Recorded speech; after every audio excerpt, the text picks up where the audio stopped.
Welcome to are के Sharma math classes.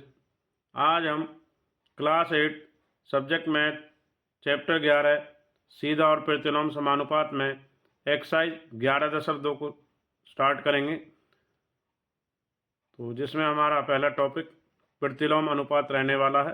तो आइए student, let's start the class. तो पहला जो हमारा आज का टॉपिक है चैप्टर 11 सीधा और प्रतिलोम अनुपात में प्रश्नावली जो हमारी 11.2 है, उसका पहला फर्स्ट टॉपिक जो स्टार्ट करने जा रहे हैं प्रतिलोम अनुपात।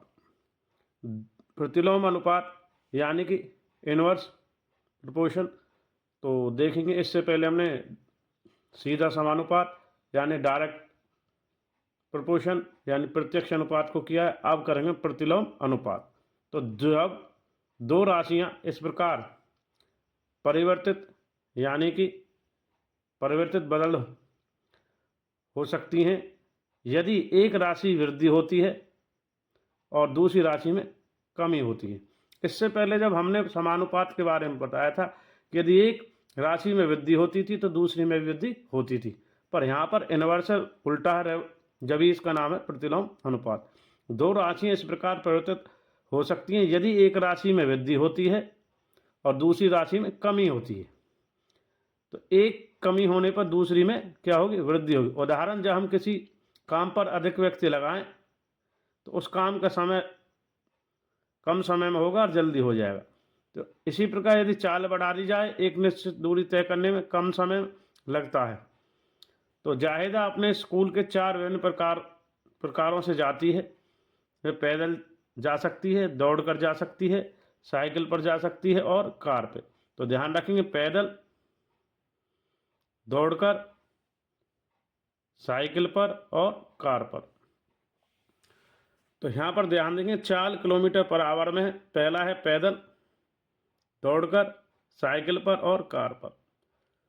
तो जब चाल में वृद्धि होती है यानी कि स्पीड में, तो समान दूरी तय करने में समय में कमी आ जाती है। तो जल्दी कर जाहिदा दौड़कर अपनी चाल को दोगुनी करती है। तो उसको देखेंगे भाई, जब चाल 3 किलोमीटर पर आवर है तो 30 मिनट का समय लग रहा है पैदल में। तो देखेंगे, जब पैदल चल कर जा रही है तो 4 किलोमीटर पर आवर, तो 3 की जो चाल है उस पर समय लग रहा 30 मिनट। और 6 पर दौड़ कर जा रही है तो 15 मिनट। 9 पर साइकिल पर जा रही है तो 10 मिनट। और 45 की चाल से जा रही है तो 2 मिनट कार द्वारा। तो इस प्रकार अंतर आ रहा है। तो आगे बढ़ते हैं। आज का जो हमारा टॉपिक है एक्सरसाइज 11.2 का प्रतिलोम अनुपात को समझाने का प्रयास किया जा रहा है कि जब दो राशियों में एक राशि में वृद्धि होती है तो दूसरी राशि में क्या होती है? कमी। तो आगे बढ़ते हैं इसी में।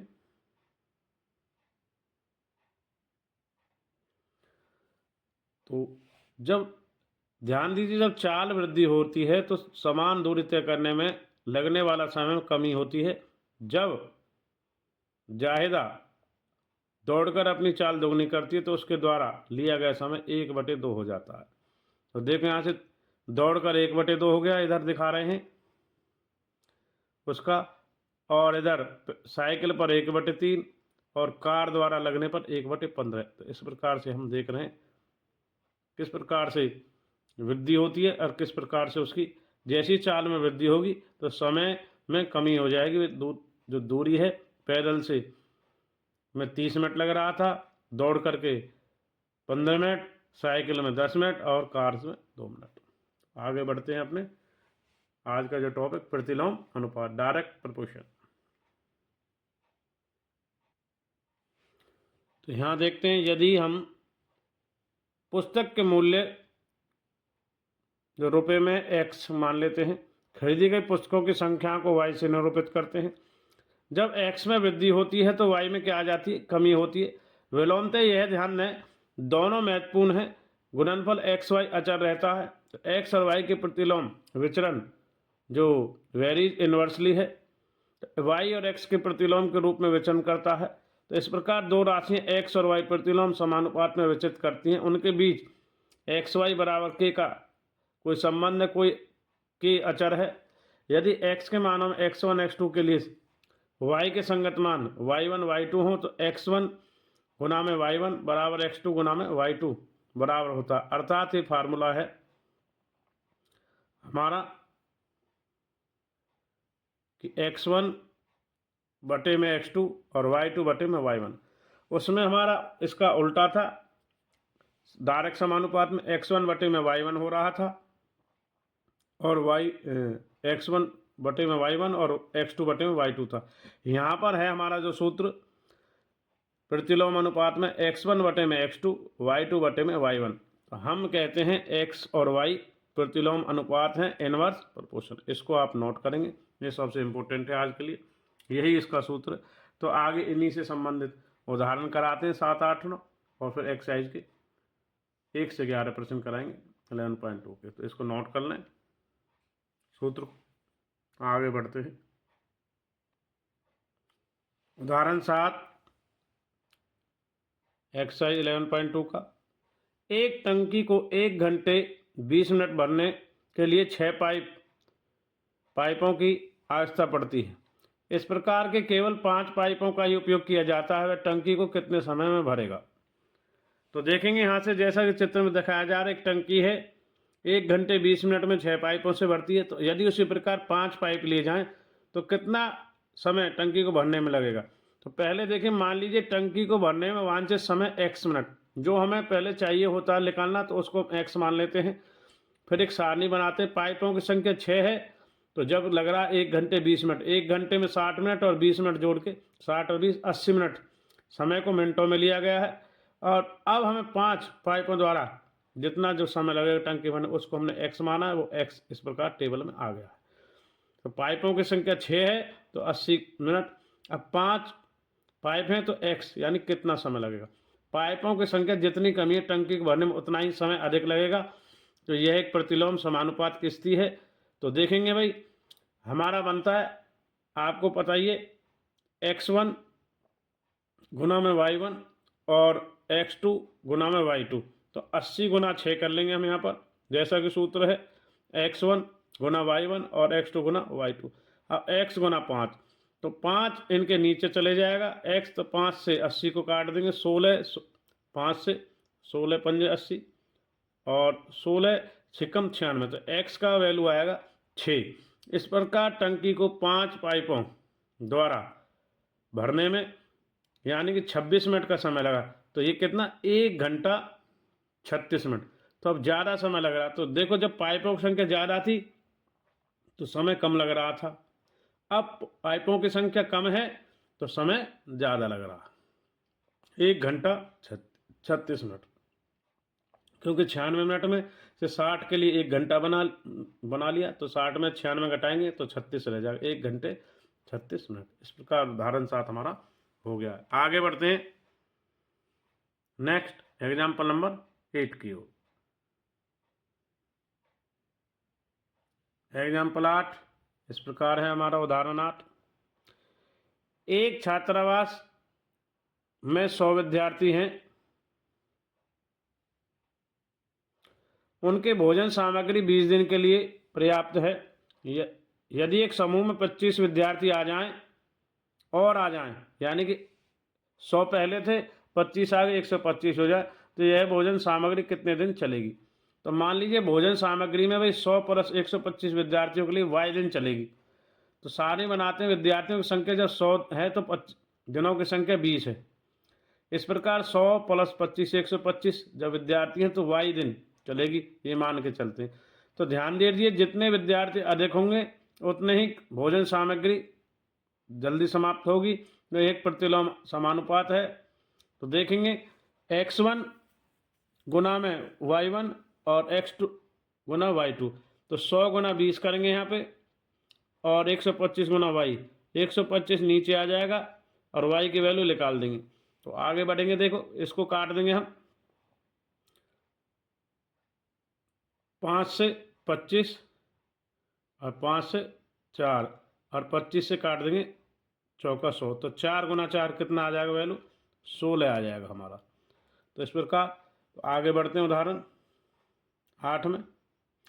तो 16 ही इसका आंसर आना है, तो आप देख सकते हैं।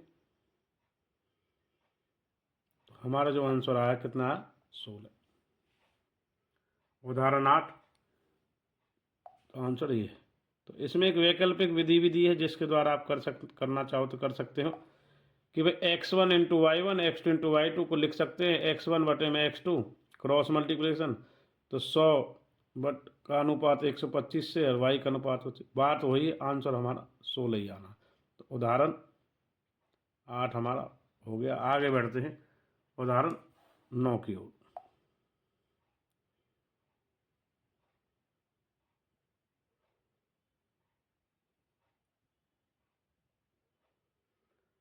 एक्सरसाइज का उदाहरण 9 इस प्रकार है। यदि 15 श्रमिक किसी दीवार को 48 घंटे में निर्मित कर सकते हैं तो इसी कार्य को 30 घंटे में पूरा करने के लिए कितने श्रमिकों की आवश्यकता होगी। तो देखेंगे, मान लीजिए 30 घंटे में निर्मित करने के लिए जो हमें चीज़ चाहिए होती है, इसे मान लेते हैं 22 श्रमिकों की आवश्यकता है। सारणी बनाते हैं। घंटों की संख्या, जब 48 घंटे में श्रमिकों की संख्या कितनी है, 15 श्रमिक हैं तो 48 घंटे में काम हो रहा। अब 30 घंटे हैं तो श्रमिकों की संख्या निकालनी y। तो अधिक श्रमिक होने पर दीवार बनने में कम समय लग रहा है, तो यह एक प्रतिलोम समानुपात की स्थिति है। तो x1 गुना y1 तो x2 गुना y2, 48 गुना 15 और 30 गुना y। तो यानी कि भाई 30 नीचे चला गया तो 30 को काटेंगे, तो 15 से 30 को काट दो 2 और 2 से 48 को काट दो, तो हमें प्राप्त होगा y बराबर 24। तो अर्थात इस कार्य को 30 घंटे में समाप्त करने के लिए 24 श्रमिकों यानी 24 कामगारों की आवश्यकता होगी। तो उदाहरण 9 हमारा कंप्लीट हो गया है। आज की वीडियो के माध्यम से हमने कक्षा 8 और सब्जेक्ट मैथ चैप्टर 11 सीधा और प्रतिलोम समानुपात में हमने अब तक प्रतिलोम समानुपात यानी कि इनवर्स प्रोपोर्शन के बारे में जाना है, इसके सूत्र के बारे में, और उदाहरण 7, 8, 9 को किया है। आगे बढ़ते हम एक्सरसाइज 11.2 के 1 से 11 प्रश्नों की ओर। तो देखें, सबसे पहले हम प्रश्नों को देखते हैं, उसके बाद उनके हल को कराएंगे। तो आगे बढ़ते हैं स्टूडेंट। ये हमारी 11.2 रहने वाली है, 11.2 एक्सरसाइज। इसको नोट करेंगे। ये इसमें पहला प्रश्न है हमारा, फिर आगे दूसरा प्रश्न रहेगा, पहला नोट करें।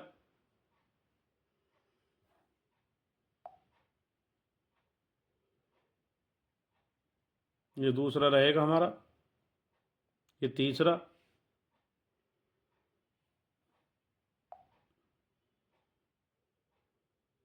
ये तीसरे की तालिका है तीसरे क्वेश्चन की, तीसरा क्वेश्चन है। ये चौथा हमारा,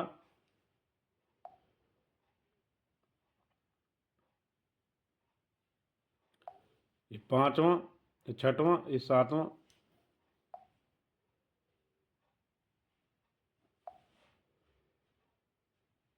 तो आगे बढ़ते हैं 8वां और 9वां, 10वां, 11वां। ये डायग्राम दिखाया है 7वें में, इसको आप नोट कर सकते हैं।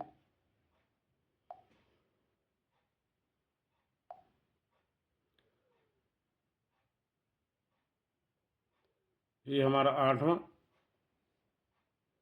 और 9वां।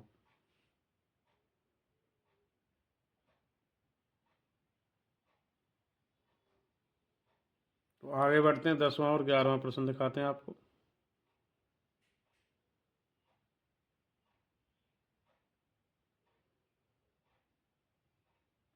10वां है, उसमें 2 भाग हैं और ये 11।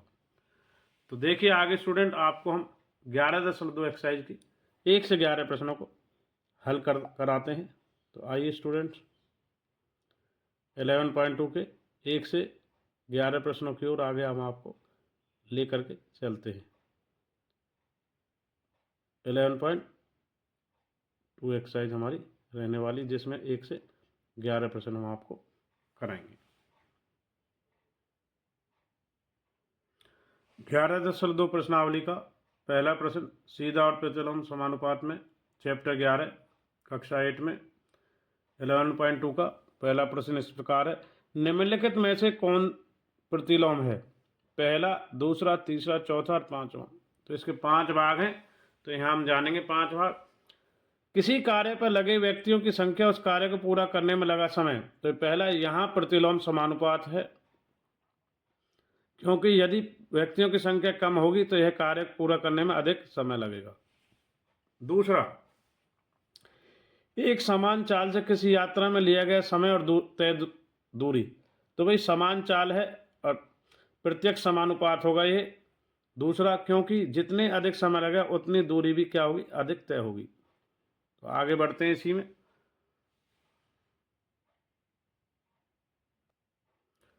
तो दूसरा भाग हो गया। तीसरा भाग, खेती की गई भूमि का क्षेत्रफल और काटी गई फसल, यह प्रत्यक्ष समानुपात होगा, क्योंकि जितनी अधिक खेती की जाएगी गई है भूमि का क्षेत्रफल भी उतना ही अधिक यानी काटी गई फसल होगी। चौथा, एक निश्चित यात्रा में लिया गया समय और वाहन की चाल, यह प्रतिलोम है, क्योंकि समानुपात होगा, क्योंकि यह यदि वाहन की चाल अधिक होगी यात्रा में लिया गया समय भी कम होगा। पांचवा, किसी देश की जनसंख्या और प्रति व्यक्ति भूमि का क्षेत्रफल, प्रतिलोम समानुपात है यहाँ पर, क्योंकि देश की जनसंख्या जितनी अधिक होगी प्रति व्यक्ति भूमि उतना ही क्षेत्रफल कम होगा। तो पहला प्रश्न 11.2 एक्सरसाइज का हमारा इस प्रकार कंप्लीट हो जाता है। आप नोट करेंगे 11.2 का पहला प्रश्न, नोट कर लें आप। आगे बढ़ते प्रश्न संख्या 2 की ओर।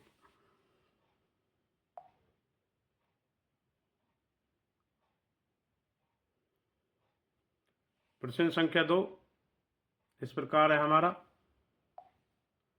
11.2 में, एक टेलीविजन गेम शो में 1 लाख पुरस्कार राशि, जो 1 लाख पुरस्कार राशि विजेताओं को समान रूप से वितरित की जानी है। निम्नलिखित सारणी को पूरा कीजिए और क्या व्यक्तिगत विजेता है, विनर है, व्यक्तिगत विजेता विनर को दी जाने वाली पुरस्कार की धनराशि विजेताओं की संख्या के अनुक्रमानुपाती या व्युत्क्रमानुपाती है। तो विजेताओं की संख्या 1, 2, 3, 4, 5, 8, 10, 20 है। प्रत्येक विजेता को 1,50,000 इस प्रकार से खाली स्थान है। तो इसका हल देखते हैं।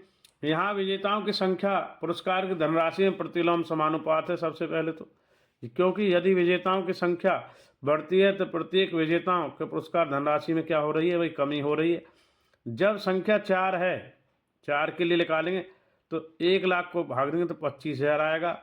जब संख्या 5 है तो 5 से 1 लाख को भाग देंगे तो 20 आएगा, 20,000।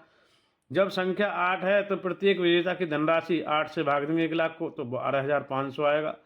जब विजेताओं की संख्या 10 है तो प्रत्येक विजेताओं की धनराशि 10 से काटेंगे तो कितना आएगा? 10,000। तो इस प्रकार से ये संख्या घटती जा रही है और विजेताओं की संख्या बढ़ रही है और धनराशि जो है वो घटती जा रही है, तो इसलिए प्रतिलोम समानुपात है। आगे प्रश्न 2 में, जब विजेताओं की संख्या 20 है तो विजेताओं की संख्या धनराशि 20 से काटेंगे तो 5,000 आएगा। तो इस प्रकार यहाँ से प्राप्त हो रहा कि विजेताओं की संख्या बढ़ रही है तो पुरस्कार की धनराशि प्रतिलोम समानुपात में जो उसकी घट रही है। तो ये हमारा दूसरा प्रश्न 11.2 के इस प्रकार हो गया, आप नोट करें। आगे बढ़ते हैं प्रश्न संख्या 3 की ओर। प्रश्न संख्या 3 का स्टेटमेंट नोट करते हैं। प्रश्न 2 होने के बाद प्रश्न 3 11.2 में, रहमान तिल्लियों और डंडियों का प्रयोग करते हुए एक पहिया बना रहा है। वह समान तिल्लियां इस प्रकार लगाना चाहता है, किन्हीं क्रमागत तिल्लियों के युग्म के बीच के कोण बराबर हैं। निम्नलिखित जो नीचे दी गई सारणी है, निम्नलिखित सारणी को पूरा करके उसकी सहायता कीजिए। तिल्लियों की संख्या 4, 6, 8, 10, 12 है। क्रमागत तिल्लियों के युग्म के बीच जो कोण बन रहा है 90 अंश, 60 अंश। तो 8 पर कितना है, 10 पर कितना, 12 पर कितना, इसको हमें पूरा करना। तो आइए स्टूडेंट आगे बढ़ते हैं प्रश्न संख्या 3 के हल की ओर। तो प्रश्न 3 का फर्स्ट पार्ट है, क्या तिल्लियों की संख्या और क्रमागत तिल्लियों के युग्म के बीच कौन प्रतिलोम समानुपात है? पहले ये चेक करना हमें। दूसरा, तिल्लियों वाले एक पहिए को क्रमागत तिल्लियों के किसी युग्म का कौन परिकृत कीजिए। इसमें जैसे डायग्राम में दिखा रहा। तीसरा, यदि क्रमागत तिल्लियों के प्रत्येक युग्म का बीच का कोण 40 अंश है तो आवश्यक तिल्लियों की संख्या कितनी होगी। तो सबसे पहले प्रश्न 3 के हल में यहाँ तिल्लियों की संख्या क्रमागत तिल्लियों के प्रत्येक युग्म के बीच का कोण प्रतिलोम समानुपात है, अतः तिल्लियों की संख्या कितनी है, यहाँ 8 है। तो ये कैसे, क्रमागत तिल्लियों के युग्म के बीच 8 से 360 को भाग देते हैं तो 45 अंश आता है। जब तिल्लियों की संख्या 10 है तो 360 को 10 से भाग दे 36 डिग्री आता है। जब तिल्लियों की संख्या 12 है तो उनके प्रत्येक युग्म के बीच का कोण 12 से 360 काटेंगे तो 30 डिग्री आता है। इस प्रकार तो हमारी तालिका पूरी हो जाती है। अब इसके तीनों प्रश्नों का हम आंसर भी देते हैं। आगे बढ़ते प्रश्न संख्या 3 के अन्य भागों की ओर।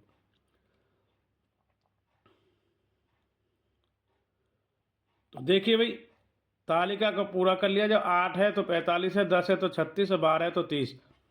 पहला, हाँ तिल्लियों की संख्या क्रमागत तिल्लियों के प्रत्येक युग्म के बीच कौन प्रतिलोम समानुपात है। दूसरा भाग, ये तीसरा भाग है।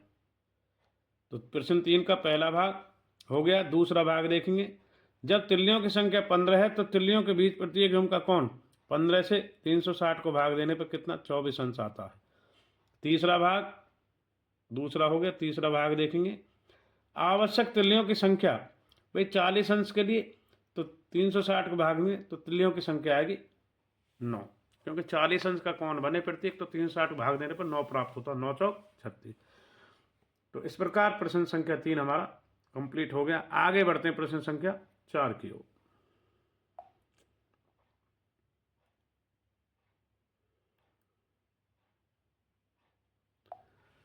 तो प्रश्न संख्या 4 इस प्रकार है 11.2 में, यदि किसी डिब्बे की मिठाई 24 बच्चों में बांटा जाए तो प्रत्येक मिठाई को 5 मिठाइयाँ मिलती हैं। यदि बच्चों की संख्या में 4 की कमी हो जाए तो प्रत्येक बच्चे को कितनी मिठाइयाँ मिले। प्रत्येक बच्चों की मिठाइयाँ कितनी बट रही हैं, 5। तो 24 बच्चों की कुल मिठाई है, 24 गुना 5 120। कुल मिठाइयाँ हैं 120। यदि बच्चों की संख्या में 4 कम कर दें तो 24 घटा 4 कितना आएगा, 120। तो 120 कुल हैं तो 20 से उसे भाग देखेंगे तो प्रत्येक बच्चे को 20 से भाग देते हैं, 20 के 120, तो 6 मिठाइयाँ आएंगी। इस प्रकार हमारा क्वेश्चन नंबर 4 भी कंप्लीट हो जाता है। तो इसको नोट करेंगे। आगे बढ़ते हैं प्रश्न संख्या 5 की ओर।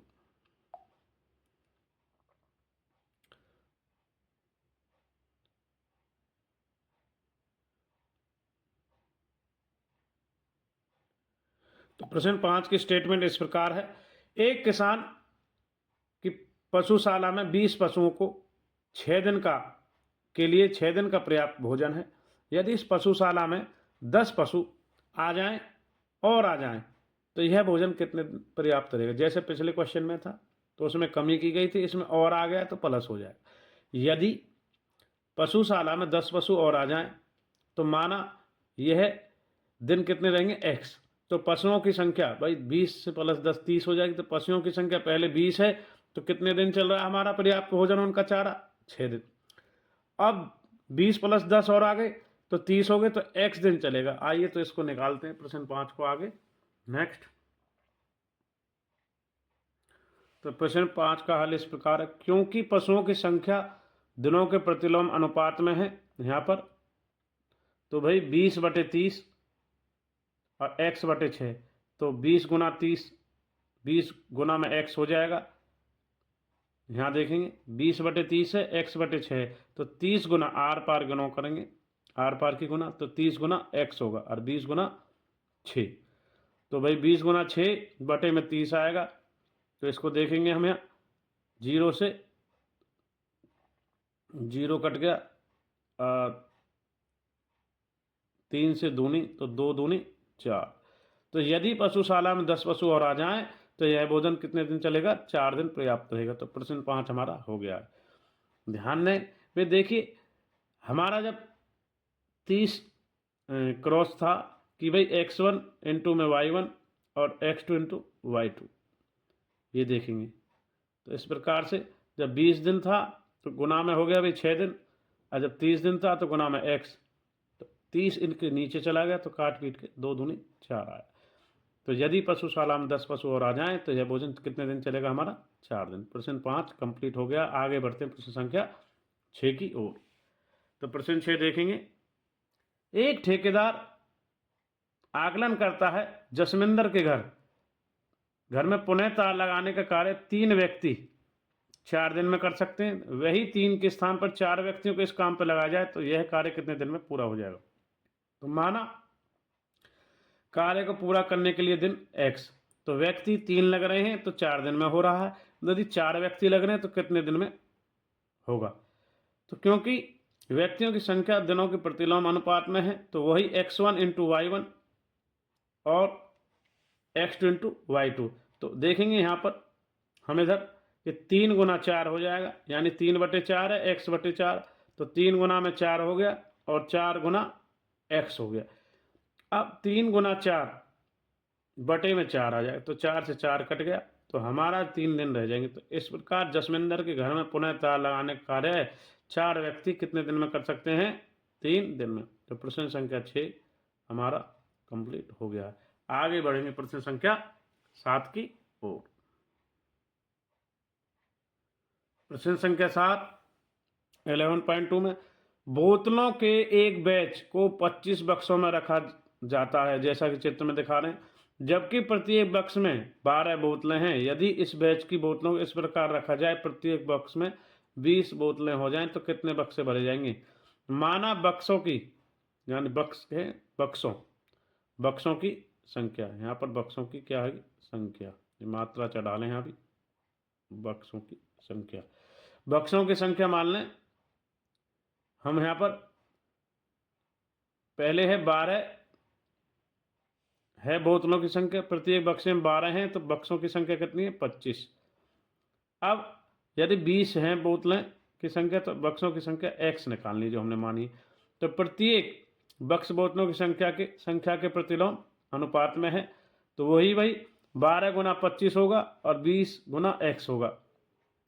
तो यहाँ से देखेंगे 12/25 x गुना 25, तो x1 गुना y1 और x2 गुना y2, तो 20 नीचे आ जाएगा, तो 20 से काटेंगे, 5 से 5 चौक 5 25, 5 पंजे 25 और 4 से 3, तो 3 ऊपर गुना में 5, तो 15 आ जाएगा। तो अतः प्रत्येक बक्सों में 20 बोतलें हों तो 15 बक्से भरे जाएंगे। तो इस प्रकार 7वां भी हो गया। 8वें की ओर बढ़ते हैं। प्रश्न संख्या 8। तो 8वां इस प्रकार है। एक फैक्ट्री में कुछ वस्तुएं 63 दिनों में बनाने के लिए 42 मशीनों की आवश्यकता होती है। उतनी ही वस्तुओं को 54 दिन में बनाने के लिए कितनी मशीनों की आवश्यकता होगी? माना मशीनों की आवश्यक जो संख्या है कितनी है? x है। तो दिन कितने? 63 दिन में मशीनों की संख्या 42 है और 54 दिन के लिए x मान लेते हैं। तो क्योंकि मशीनों की संख्या दिनों के प्रतिलोम अनुपात में है तो 63 बटे क्या आएगा? 54 और x बटे 42। तो यहाँ से हमने क्या करा? x गुना 54 किया है और 63 गुना 42 करा। तो 54 हमारा नीचे, तो इसको काटेंगे हम 9 से 7 63, 9 6 54 और 6 से 42, 7 काटे 6 7 7 गुना 7 49। अतः फैक्ट्रियों की वस्तुएं 54 दिन में बनाने के लिए 49 मशीनों की आवश्यकता होगी। तो प्रश्न संख्या 8 भी हमारा हो गया है 11.2 का। आगे बढ़ते हैं प्रश्न संख्या 9 की ओर। प्रश्न संख्या 9 इस प्रकार है स्टेटमेंट। एक कार के स्थान तक पहुंचने में 60 किलोमीटर प्रति आवर की चाल से चलकर 2 घंटे का समय लेती है, तो 80 किलोमीटर पर आवर की चाल से उस कार को कितना समय लगेगा? तो आगे बढ़ते हैं प्रश्न संख्या 9।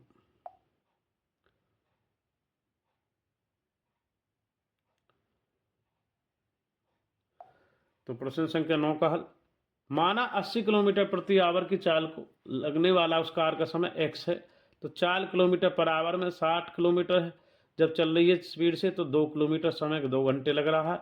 अब 80 किलोमीटर प्रति आवर चलेगी तो उसमें कितना समय लगेगा तो ये निकालना, क्योंकि चाल समय के प्रतिलोम अनुपात में है। तो अतः 60/80 और x/2 कर लिया, यानी कि x1 गुना में y1 और x2 गुना y2, x गुना 80। तो 80 हमारा नीचे आ गया। तो सबसे पहले तो देखेंगे इसमें हमने 20 से तिया और 20 से चौका और 2 दूनी 3/2, यानी 3 को तो ये लगेगा 1 सही 1/2, यानी 1.5 घंटे। तो अतः 80 किलोमीटर की चाल उस कार को 1.5 घंटे का समय लग रहा। इस प्रकार हमारा 9वां प्रश्न भी हो गया। तो आगे बढ़ते हैं प्रश्न संख्या 10 की ओर।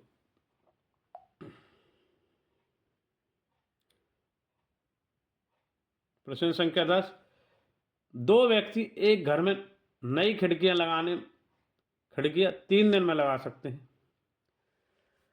पहला, कार्य प्रारंभ होने से पहले एक व्यक्ति बीमार पड़ जाता है। अब यह कार्य कितने दिन में पूरा होगा? दूसरा, एक ही दिन में खिड़कियों को लगवाने के लिए कितने व्यक्तियों की आवश्यकता होगी? तो देखें, पहला, माना दिनों की संख्या x, तो व्यक्तियों की संख्या 2 व्यक्ति है, तो 3 दिन में कार्य हो रहा। अब एक बीमार पड़ गया तो एक है, तो x कितने दिनों में होगा? तो देखेंगे भाई, क्योंकि व्यक्तियों की संख्या दिनों की संख्या के प्रतिलोम अनुपात में है, तो सबसे पहले 2/1 और x/3। तो हमें पता है x1 गुना y1 और x2 गुना y2। तो पहले 2 गुना 3 करेंगे और ये x गुना 1 हो जाएगा, तो 1 नीचे आ जाएगा, तो 2 तिया 6।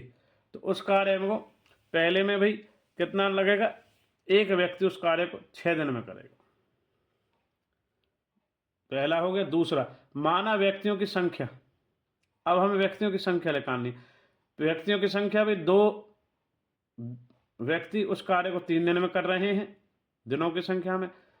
अब यहां पर कह रहा है कि x व्यक्ति माना है और उसको दिनों में कितने हैं? एक ही दिन में, क्योंकि उसने कहा एक ही दिन में लगवानी है।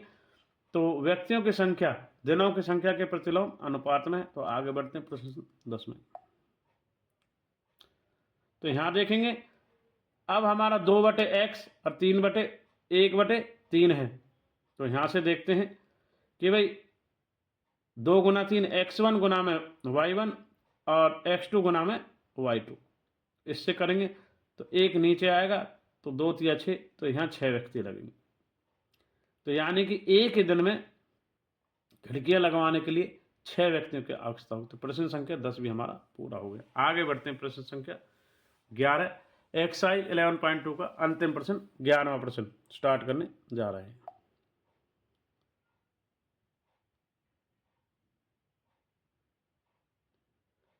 तो लास्ट प्रश्न 11.2 का इस प्रकार है। 11वां प्रश्न, किसी स्कूल में 45 मिनट की अवधि के 8 कालांश है, यानी कि एक स्कूल में 45 मिनट के 8 पीरियड हैं। यह कल्पना करते हुए स्कूल का कार्य समय उतना ही रहता है, स्कूल में बराबर अवधि के 9 कालांश हों तो प्रत्येक कालांश में कितना समय लगेगा? तो माना प्रत्येक कालांश यानी पीरियड का समय x, कालांश संख्या 8 है, तो कालांश का समय कितना है भाई? मिनट में 45। अब 9 कालांश कर दी जाए तो x कितना आएगा? तो देखेंगे यहाँ पर, क्योंकि कालांश की संख्या कालांश के जो यानी पीरियड की संख्या पीरियड के समय के प्रतिलोम अनुपात में है, तो यहाँ पर देखेंगे 8/9 और x/45, तो उल्टा करना पड़ता। तो देखेंगे x1 गुना y1 8 गुना 45 और x2 गुना y2 तो 9 गुना x गुना 9। इसको समझिए। अब 9 नीचे आएगा, 9 पंजे 45, 8 पंजे 40, तो x बराबर 40 मिनट। अतः यदि स्कूल के बराबर अवधि के 9 क्लास हों तो प्रत्येक क्लास में हमारे कितने लगेंगे? 40 मिनट होगा। तो इस प्रकार 11.2 हमारी कंप्लीट हो गई। इसका 11वां प्रश्न, अंतिम प्रश्न भी कंप्लीट हो गया। तो देखिए, आज की वीडियो के माध्यम से हमने कक्षा 8 विषय गणित चैप्टर 11वां सीधा और प्रतिलोम समानुपात में, जिसमें हमने प्रतिलोम अनुपात के बारे में जाना, उसके सूत्र के बारे में, साथ ही उदाहरण 7, 8 और 9 को किया और एक्सरसाइज 11.2 के 1 से 11 प्रश्नों को कंप्लीट कर लिया है। थैंक्स फॉर वॉचिंग आर के शर्मा मैथ क्लासेस। इसी प्रकार हम नेक्स्ट वीडियो में मिलते रहेंगे। थैंक्स और धन्यवाद सभी स्टूडेंट्स का।